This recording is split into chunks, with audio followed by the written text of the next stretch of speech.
yung panahon nung nagalit si PRRD kasi tinatakot siya ng Amerika. And every time they said, we will cut our assistance. Sabi ko sa kanila, putang ina ninyo, wag mo kaming gawing aso.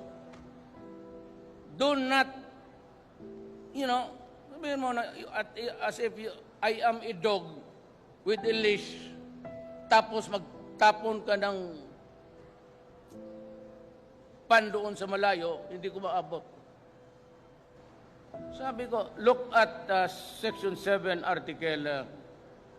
It states it very clearly. I urge every one of you that the Philippines shall follow an independent foreign policy and putting at most of the time the best interest of the nation. Sinunod ko lang yun. I do not want to see any military man of any other nation except the Philippine soldier. Yan lang ang gusto ko. That's the long and short of it. I want an independent policy that ako pasunod-sunod ba si kanino.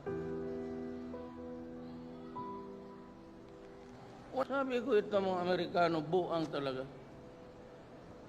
Yung style, hindi na maglakad dito kala mo sino.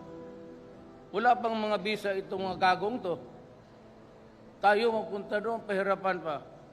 At may sabi pa raw, galit ako kasi hindi ako binigyan ng visa. I'll tell you my answer. First time I went to America, ito ang question ng consul. Why are you going to America? I said, to visit a girlfriend. Yeah, yes. Tapos sabi niya, what if you decide to marry the girlfriend and you do not go back here? Mr. Consul, even if you grant me a multiple lifetime visa, and even if you give me $50,000, I will not go there anymore. I'll stay here in the Philippines. Hindi ako hangol ng bayan. Baski ako, kahirap natin. Hindi, magtiis tayo. Do not dangle me about America. What is it? Nagkagulo-gulo na nga kayo doon eh. It's pure bigotry and discrimination doon. Pagtanong ka na napunta, kasi bayan nila.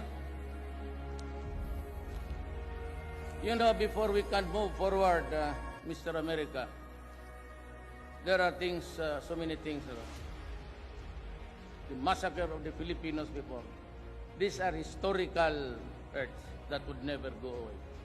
Depende na lang kung makapresidente ang Pilipinas na tota ninyo.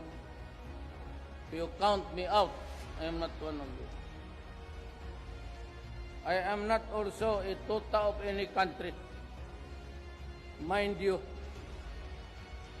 only ang pwede lang magtuta sa akin ang Pilipino. Period. Walang iba. This leader answers to no one but for his people.